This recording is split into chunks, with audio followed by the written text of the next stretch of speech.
Welcome to Sleepover with Yuri. If you've ever been categorized as a minority, whether for being an immigrant or LGBTQ or a person of color, well, guess what? You are in a majority on my show. A Sleepover with Yuri is a show that celebrates diversity, promotes equality, empowers minorities, raises awareness, and spreads love. Life can be very challenging, especially if you are a minority.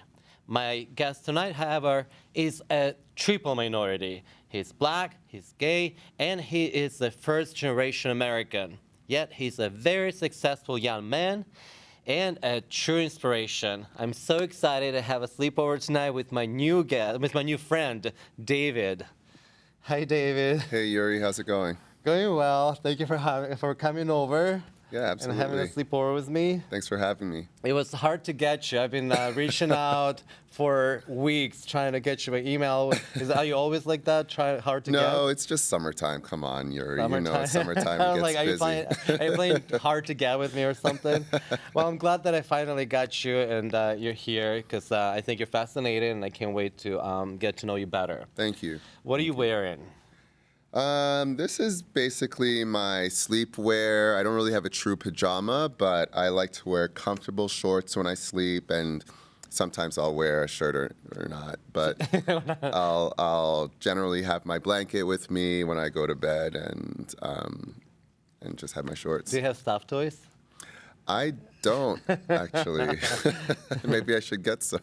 I know. I've always had stuffed toys. You've so got some pretty cool ones over there. This one, yeah, well, they are. This one's, I've had that one since I was a little kid. My mom just recently actually sent it to me from nice. Russia. Yeah, and this one I just got here for the show, actually. Nice. But, yeah. Well, David, so I mentioned in the beginning the joke that you're triple jackpot for my show. You're triple minority, and my Right. show is all about minorities and empowering minorities. So, let's start with your immigration, your first generation American. Right. So where are your parents from?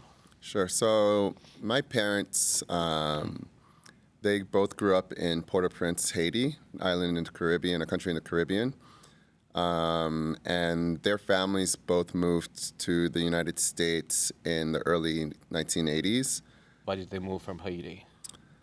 Well, Haiti's, I would say to simplify it, it would basically be for economic opportunities. So David, I met you during the pandemic. Yeah. It was through a social group, New York Open Finance. Right. So I believe it's a group for people who work in LGBTQ people who work in finance. Right. And I was invited as a guest, as a speaker. It was an honor, definitely. And then I met you and a couple of other people, and I thought that, wow, you guys are put together. Your life is on point. You have great jobs and everything. And we talked about that. So, and I brought you over because besides the fact that you're a triple minority, you're a successful man who has a great head on the shoulders, and quite a good life. So what do you do now? Just so that everyone knows. Sure. So I work as a financial consultant with PwC. It's a large accounting firm, and we work in mergers and acquisitions and help our clients go through the financial analysis aspect of buying and selling their businesses. And when I met you and I was talking to you and your friends, I mentioned that money is power, right? Yeah. Money is power. Sure. And I feel like a lot of minorities, a lot of LGBTQ people growing up didn't feel empowered enough, didn't feel strong enough. So when we grow up, we try to compensate that by either getting into fitness, getting stronger physically, or getting into finance jobs of power.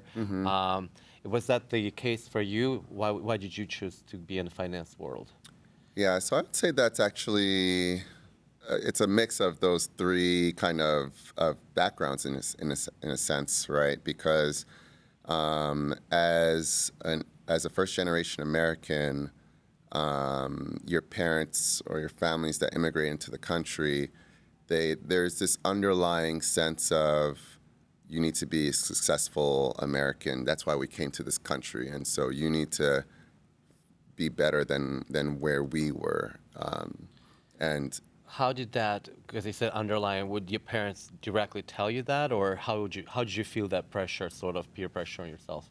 I don't even know that I would call it pressure. I'd just say it was just an unspoken expectation in the sense of like, it, I would just say it's just in the way people approach education, right?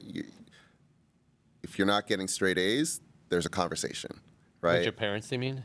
Yeah. So What if you're getting what would they tell you? so if you're getting a B, for example, on a subject, right? In normal arenas, that would be considered great, right? But when you're getting a B, in a lot of immigrant families, right, there's going to be like, so what happened? Interesting. Really?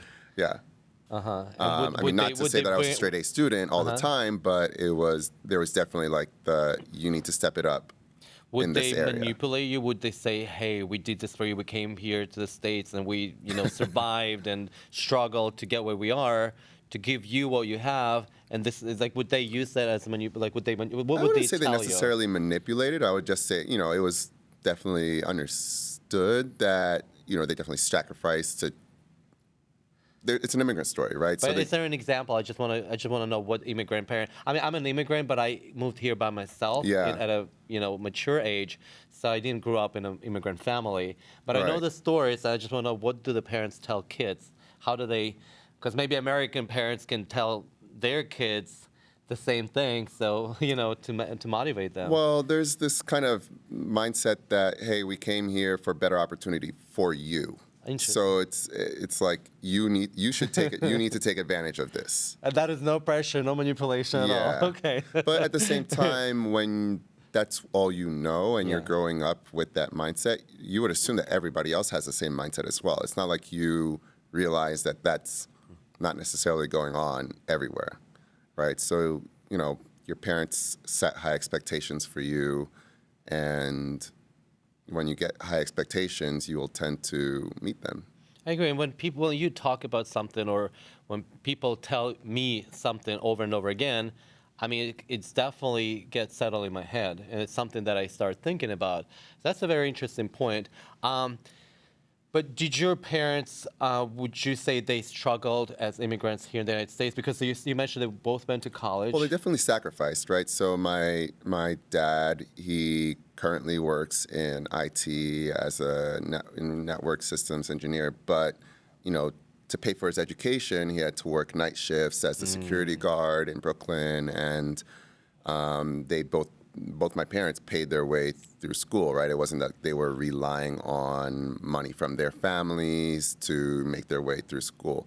But with that strong educational foundation that they had, that was basically a given for them to go through the higher education process. And I would say they passed that on to me and my siblings the same way, and basically there wasn't a conversation about whether or not we were going to college. It was about which college, Yeah. right? If you're framing things in the context with your kids as they're growing up about, this is the normal process that we expect, you're not really growing up questioning, whether or not this is something for you. It's just, okay, this is what we should be. That's what comes next after high school. Well, I want to applaud your parents for that. It's great. It's amazing they did that. Your parents seem really awesome, and I'm really glad for you that you grew up in such a nice household. And being a first-generation American, I feel like I learned something, and it explains why people, are more successful. Also, I mentioned, that you're gay. Mm-hmm. How does that work with your parents, being that they were not raised here, and I'm assuming Haiti is not the most gay-friendly country in the world. No, it's not. So are you out to your parents? Yeah, I am. So I came out to my parents a couple years after I graduated college, which was in 2009. 2 years dating after you myself. graduated college. So wait, you had a job already? I did. So you're independent. I was independent. Okay, established. Yeah. So I would say that, growing up, you're not necessarily sure how your family's going to react to you coming out or, expressing that you have interest in other men. I come from a conservative Christian and Haitian background, so that's not necessarily the most accepted lifestyle, right? And so that was a challenge when I came out, but I would say there's been a lot of progress, and even, we have conversations every once in a while where we explore the concepts of, homosexuality, society, and our relationships. But let me trail back a little bit. So parents. when did you realize that you were gay?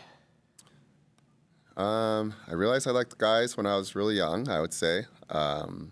Probably more than my friends, right? So I was probably in elementary school or middle school where I knew I preferred to be around other guys than to be around girls. Okay. So let me just clarify here. So you realized you were gay But realizing I was gay, I would say that was probably teens. in your teens. Were you one of those? Because gays are different, and there are Yeah. gays who you would never even tell they're gay, and there are gays who you kind of can. Your friends know you're gay before you know you're gay. Yeah. What type of gay were you? I would say it was a mix of both. When I came out to some people, they were like, I had no idea. And when I came out to some others, they're like, yeah, I clocked that a long time ago. I think it depended on the level of interaction. But the reason why I asked though is that so we kind of you don't like to call it pressure, but you kind of had pressure from love, from a place of love from your parents to tell you to go to school, get all A's, get education, etc. Was there any pressure in the household? You said it's not, the culture is not gay friendly. Was there any pressure in the household? Did you feel oppressed for being gay in the household, even though you were not out? Did you? Well, it wasn't necessarily in the household. I would say it was more coming from the religious community that we were a part of. And so, when you're having a lot of religious dialogue around, homosexuality is bad, it's sinful, you're going to burn in hell for it. And, Yeah. and when you have your family that, adamantly subscribes to that religious, ideology, then it's one and the same, right? Your church family and your parents' family is the same, right? That same pressure of that's bad. So you wouldn't tell your parents because why? Well, I would say there's feelings of shame of not being normal, of being you were scared of ashamed? what could happen. Were you afraid they would disown you or kick you out? Was there fear? Or I'm just trying to say, why did you not come out to your parents? Well, I mean, you'd have to realize that back then, it's not necessarily the same as we have that we don't enjoy the same privileges today, right? And I would say being surrounded by a religious community, you're also deeper into a lifestyle that doesn't condone homosexuality. So it's not something that you just say, oh yeah, I don't care, I'll just tell my family that I'm gay, right? Whereas I would say today, younger people have less, or they have more, they have access to the internet and information that would More backup, yeah. more backup, right? That would make them, be able to independently get to know themselves a little bit Yeah. better versus in my childhood, I'm not, scanning the internet for how to come out, right? It's all about it's okay to be gay now versus Yeah. back then. It was like, Yeah. it wasn't really okay. We've come a long ways. There's a long way to go, but I just always want to, because when I remember I wouldn't come out to my parents, I felt like I would hurt them. yeah. And then same Embarrass time, them. at the same time, I was afraid they would disown me and they wouldn't love me. Is that the same what Look you at you felt? differently. Yeah. Look at and you I as less felt, than. Yep. And I remember I was actually waiting. I wanted to be independent, and I knew that I would come out only when I'm established. Exactly. Did you have the same drive and motive Yeah, to get? definitely. And I would say also that kind of fed into my decision to go into the financial services field, right? Because I knew that I wanted to be making money as an adult, right? Because I expected to, have a nice lifestyle, right? But then at the same time, it was like I need to make sure that I'm making a good amount enough to support myself and not need to rely on my parents in the event that things didn't go the right way if I came out to them. Agreed. And for me, also remember, tell me if you can share that. It wasn't necessarily.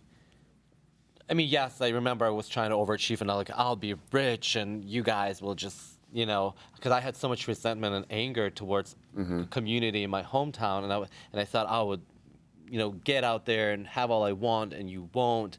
But same time, I just, honestly, the reason why I wanted to achieve something, I just wanted to free myself and be out. Make and I your knew own that the only decisions. way to be out would be independent. Right. So you already had like force and driving force and motivation to be successful because your parents are immigrants and they were kind of pushing you Right. because you were gay and you wanted to be out. So that's double force to help you become successful. Yeah. And the third category of minority fall into the color of your skin. Sure. Black color of your skin.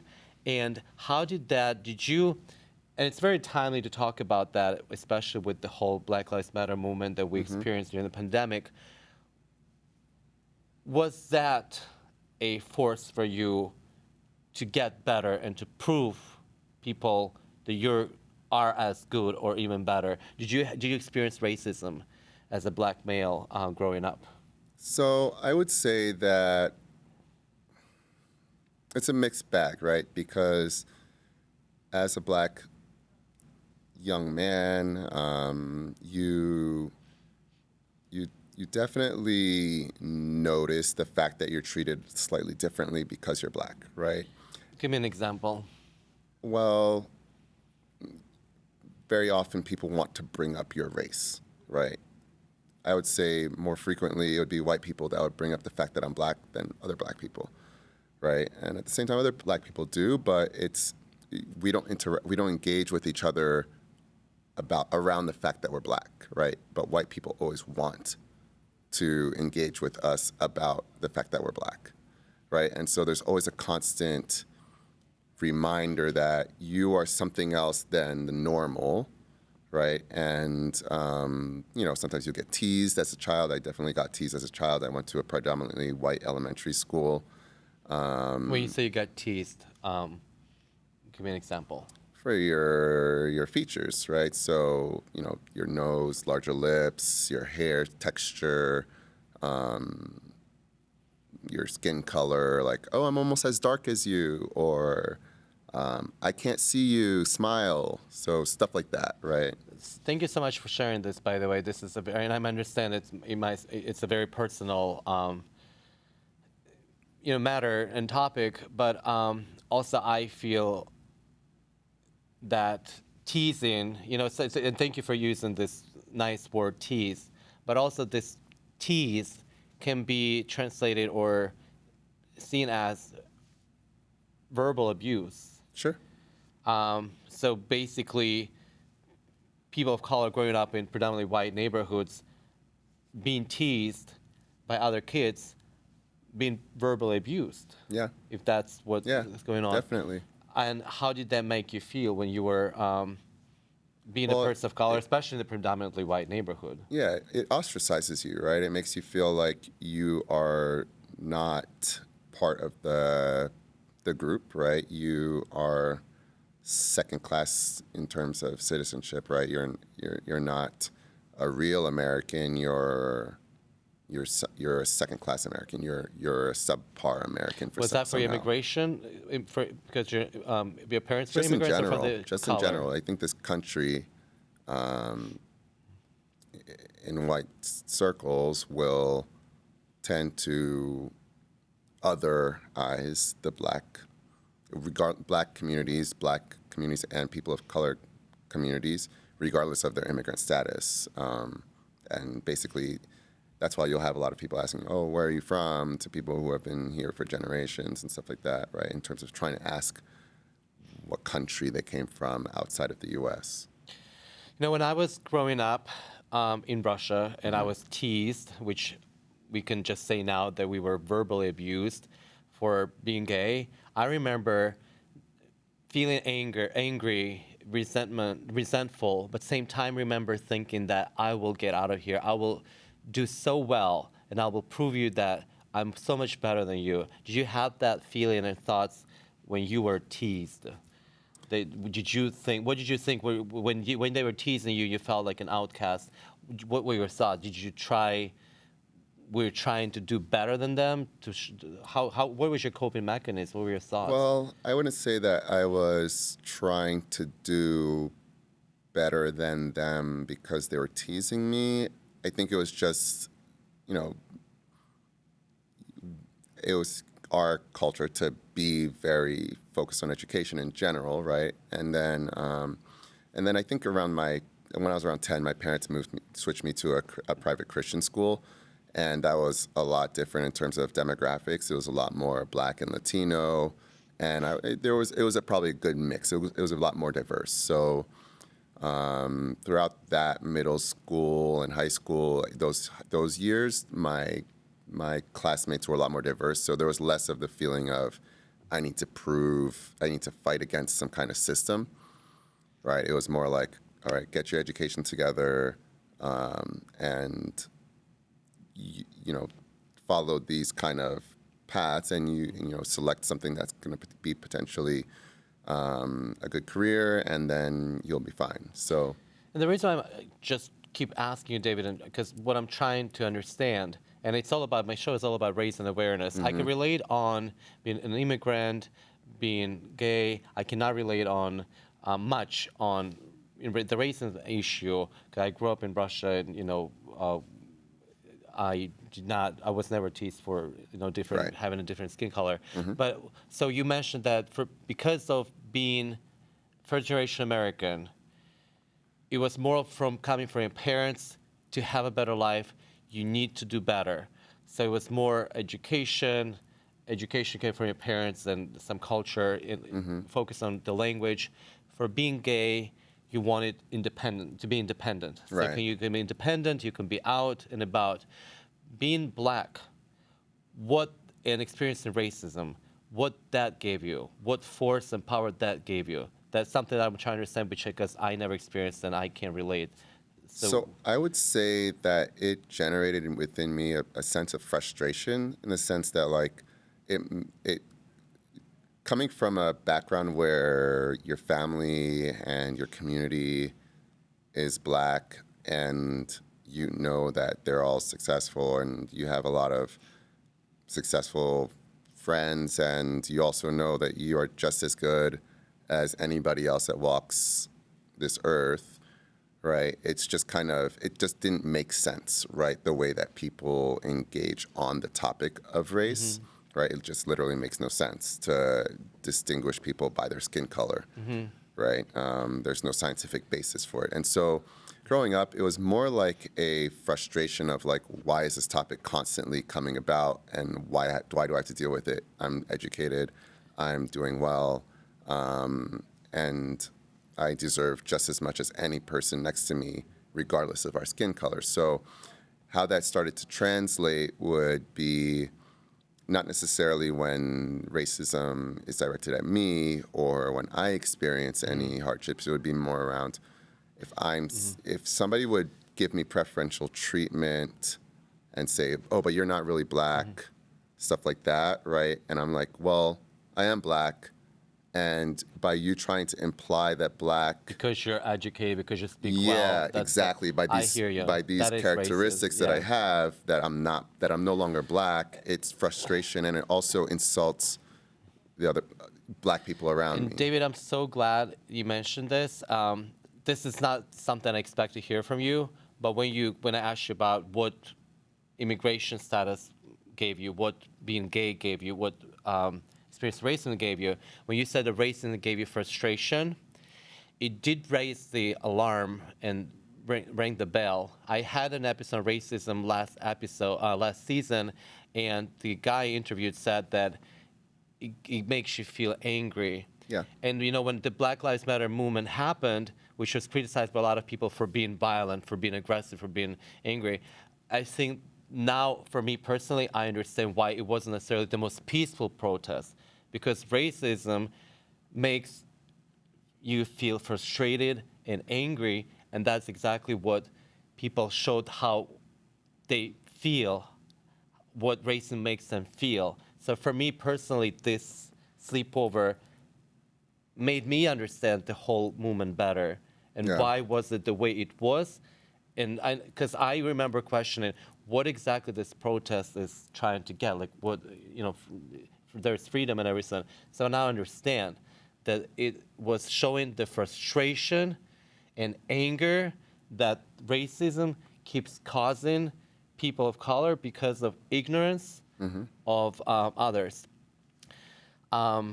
Did your life change any after the Black Lives Matter movement? Do you feel like your friends not of color are more understanding and towards the whole race thing, or more, or they were extremely overly compassionate all of a sudden? So I would say there were some changes in terms of my interactions with certain friends and colleagues at work. For the better or for the worse? Both. Both. Both.